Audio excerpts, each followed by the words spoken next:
Are you really struggling against red ranks or just want a better Freddy build to really use him at his full potential? Then you are in the right place. Hey guys, it's Minty here from Greensloft Gaming and welcome to my ultimate Freddy build video. If you enjoy it, please leave a like and a sub, and without further ado, let's get into the build.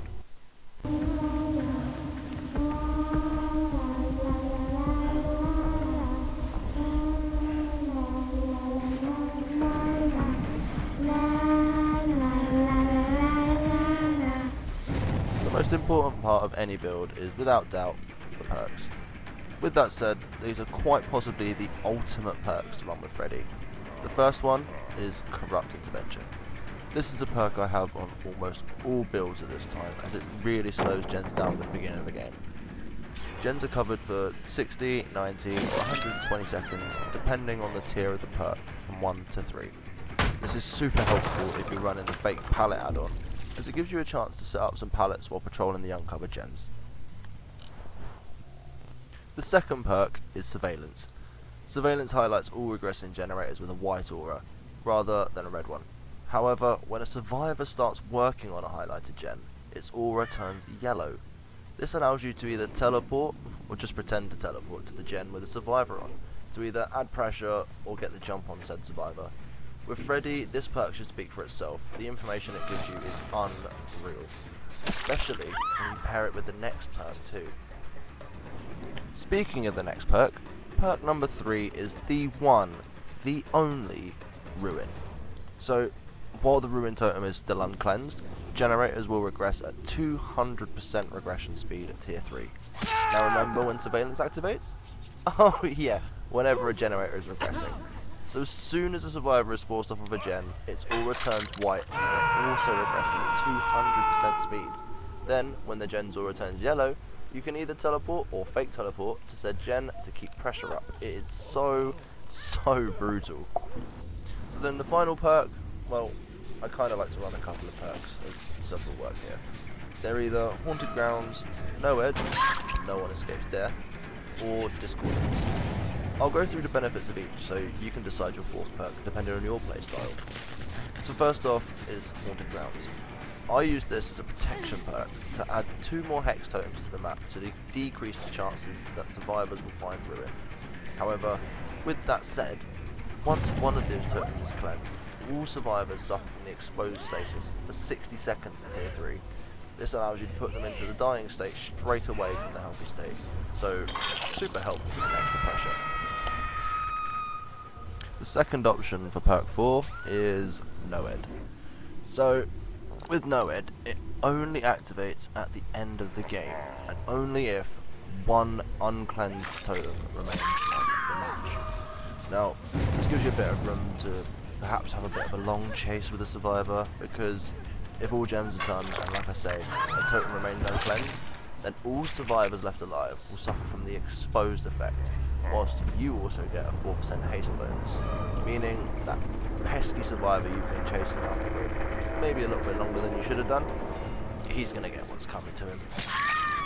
Which brings us to the third and final option for our perk choices, and that is Discordance. Now, this is probably my personal favourite perk to use with this build, as it will give you a notification when 2 or more survivors are working on the same generator. This, a lot like the other perks of this build, give you so much information and allows you to respond with added pressure to survivors working on gens. So with the perks done, that brings us on to add-ons. Now this one can be a bit tougher, as you can't always guarantee that you'll have the add-ons that you need, but my recommendations are as follows. Nancy's Masterpiece is quite possibly the most important one of the lot.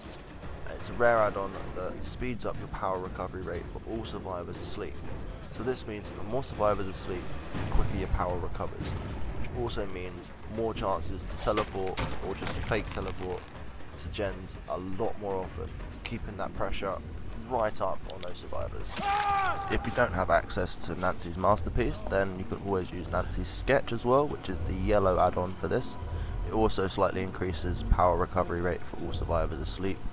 Again, just meaning you've got more time, more chances to teleport or fake teleport to those generators with the survivors on.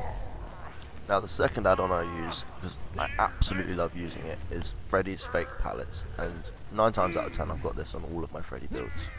It It's either the paint thinner for green, prototype floor for the yellow, or the garden rake for the grey add-on.